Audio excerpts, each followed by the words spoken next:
This is a follow-up video to the one I just posted before this, responding to Eddie Scarry from the Washington Examiner, who, of course, was attacking Andrew Yang's plan for a universal basic income, just grasping at straws, using terrible arguments.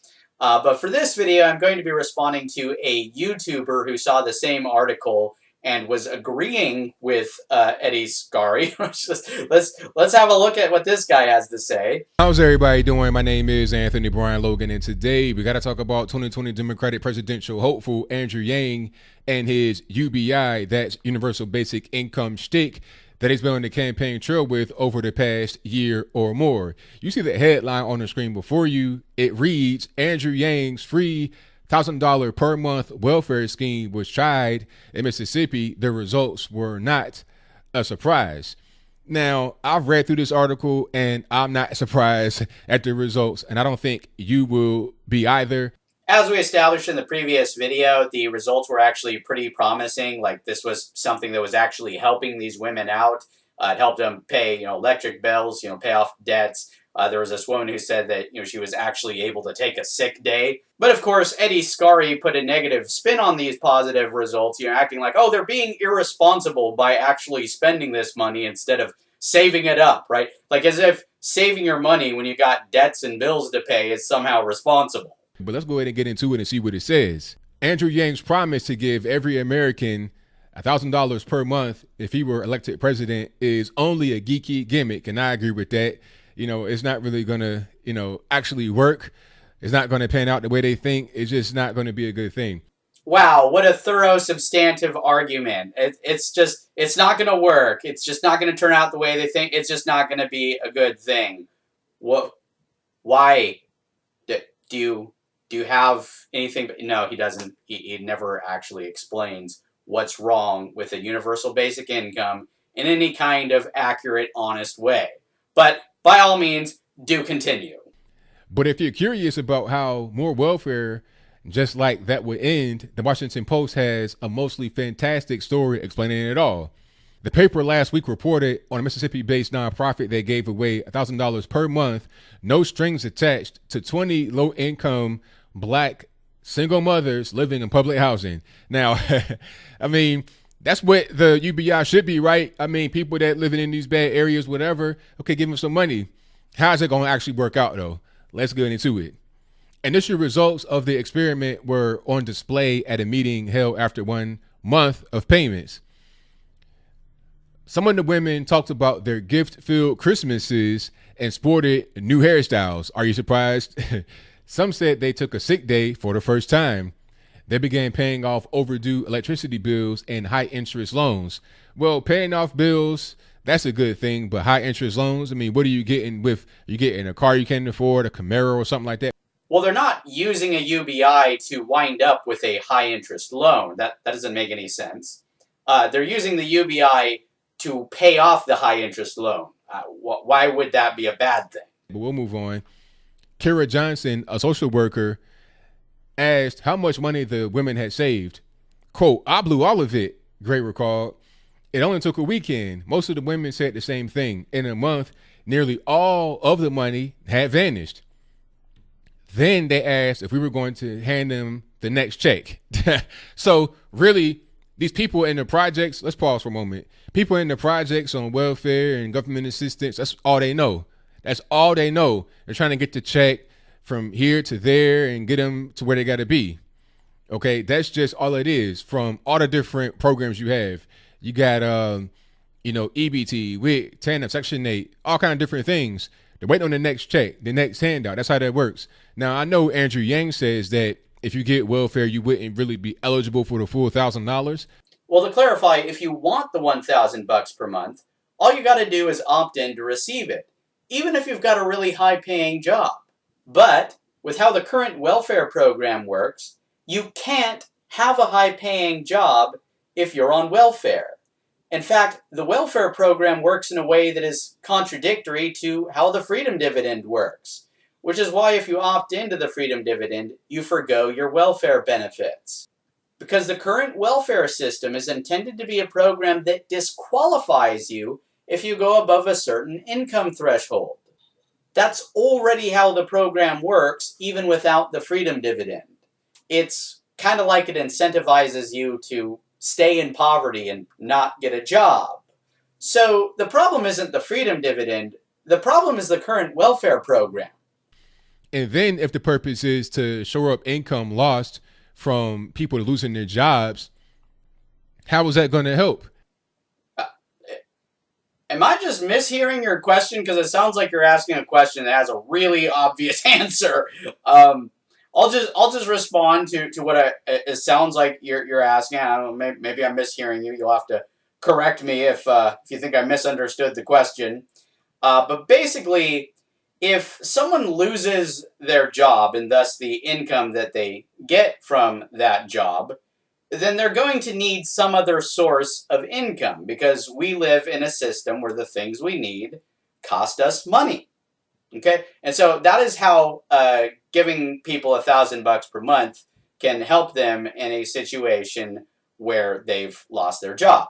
Like, I don't get it. So if you were working in the tech industry and you were getting paid like 100 grand a year in California, and then here comes Andrew Yang talking about here's 12,000, how is that going to help you? Oh, come on. It's not like it's hard to come up with hypothetical scenarios where an extra $12K per year might actually benefit someone who's already bringing in $100,000 per year.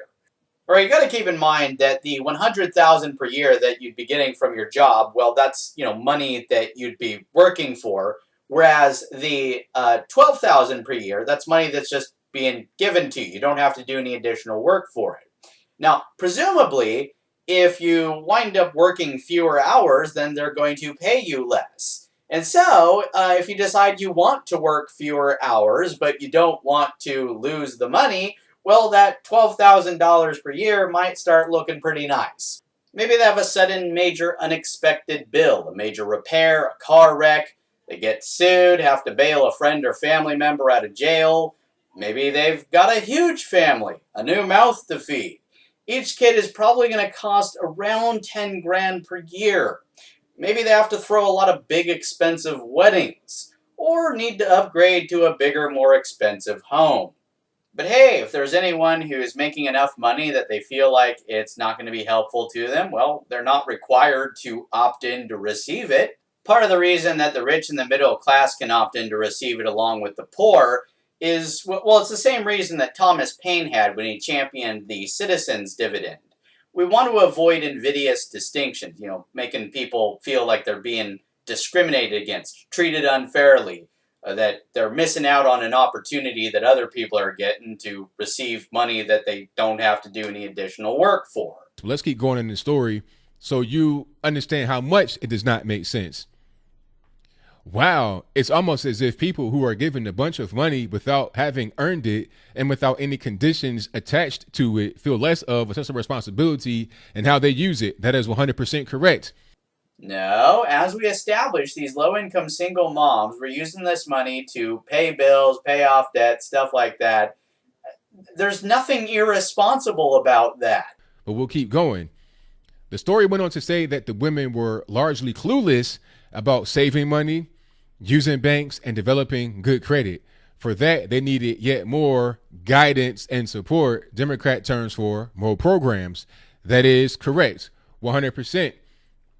And that is the poverty mentality. We don't understand anything about money, nothing about saving, nothing about good credit or really how to use credit. They're not educated properly. That's a big part of this whole situation. Oh, yeah, I definitely agree with that. The public education system, the way it is right now, is thoroughly inadequate. Like some of the classes that are there, honestly, we don't need. World history, I mean, that's good to know, but do you really need it when you're in a low income area? You need to understand how to use money, how to, cook, how to do basic life skills. Yeah, I actually agree with everything that you just said right there. It's actually pretty similar to some stuff that I've said in some of my videos. After 6 months, the number of women in the group who were working hadn't changed. 15 had been employed at the start and 15 remained employed at the end. Of the ones who did have jobs, they, quote, were not making much more money than the women who were not attached to the workforce. Yeah, because you got so many programs out there that the money is just, you're getting all this kind of free money from these government programs. And that's a big problem because they become attached to it. It's like, why go out here and work and do something for myself and be a positive force in society when I can just sit on my hind parts and get the same amount of money? Why? That's the mentality that they have. Well, if you'll recall, with this particular study, we're talking specifically about low-income single mothers. So I don't think it's really accurate to look at it as though they're sitting on their hind parts, not doing any work, not contributing in any way, right? They're parents. They got hard work to do. They're taking care of their kids. That's hard work. So it seems to me that if you support paying people for their hard work, then you should certainly support paying stay-at-home moms. Well, let's keep going.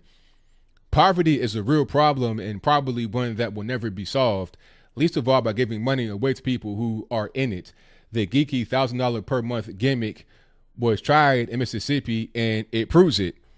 Well, there you have it. I mean, I think that pretty much wraps it on up with a nice bow on the top. I mean, the UBI situation is just not going to work. Some people just say, I want to get the money, whatever, but you can't look at things just on the surface. Look a little bit deeper. Says the guy just faithfully going along with the other guy that shares his anti-free money bias. You could see a piece of ice on top of water, but you don't see this whole big iceberg underneath. That was going to get you right there. People, blowing money, people getting robbed for the UBI. It'll just be a disaster. The current system is already a disaster. People are already stealing and doing all sorts of terrible things. You're worried about changing the way we do things, putting more buying power into people's hands, giving them more freedom? As long as we perpetuate this archaic economic model where the things we need cost money, and the way that most people get that money is by working their asses off, slaving away at some bullshit job that they fucking hate. They're just doing it because they need to do something in order to make enough money to get by, right? As long as we perpetuate this archaic wage slave system, people are going to be miserable. Some of them are going to steal, some of them are going to kill, sometimes they're going to kill themselves, they'll turn to drugs, stuff like that. But if we implement a UBI, then people actually have more incentive to stay out of jail. And if they decide to decline their welfare programs and get their money in cash, that'll probably even be worse, because if you don't have food stamps, like if you don't have programs that are specifically for certain things, those certain necessities won't get met. Well, if that were true, then we would need food stamps for the rich and the middle class, but apparently that's unnecessary. Look, dude, I consider myself kind of poor. I'm not as poor as people on welfare and food stamps. I have too much money to qualify for that, apparently. I do consider myself pretty poor, and I'm mostly just spending my money on necessities. So what you just said there is empirically demonstrably false. You're actually definitely wrong. So as I close, I want to say this. UBI, not a good idea. Maybe it is thoughtful in its process, but in reality, it's not going to be good. It won't work out. Your hypothesis is it's not going to work. It's not going to be a good thing. My hypothesis is it's going to work just fine. It's going to be great. But of course, the only way that we can know for sure is to see the scientific method through to conclusion and actually do the experiment. Okay, we have to elect Andrew Yang as president, let him implement his universal basic income, and just see what happens, right? And we'll just find out who's right. I don't think we need to continue with the Trump experiment. I mean, the results are in on that one. The guy is not doing anything to noticeably improve my quality of life, which is actually something he has in common with his predecessors. That's something I've noticed when I reflect on previous presidents from my lifetime, right? Doesn't matter whether we're talking about Democrats or Republicans, one of the Bushes or Bill Clinton or Obama, right? Not a single one of those presidents did anything to noticeably improve my quality of life. And of course, if we wind up with Joe Biden as president, well, that's just going to be more of the same, right? You'd think with how high he currently is in the polls that he'd have some kind of special policy that would have a lot of potential to really noticeably improve a lot of people's lives.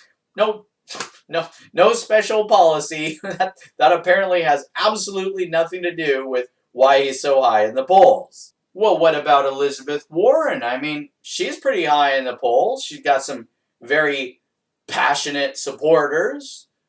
Is it because she's got some unique policy idea that stands out as significantly better than Yang's plan for a universal basic income?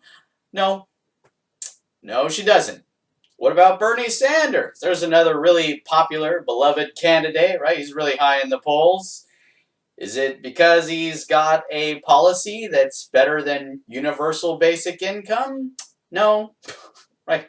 He will claim that his federal jobs guarantee is better than UBI, but that's a lie. A federal wage slave guarantee is not going to be better for me than the freedom dividend. Basically, what it comes down to is that out of all the policies currently being proposed by all the candidates, universal basic income is the one with the most potential to be the most helpful to the most amount of people in the most profound ways.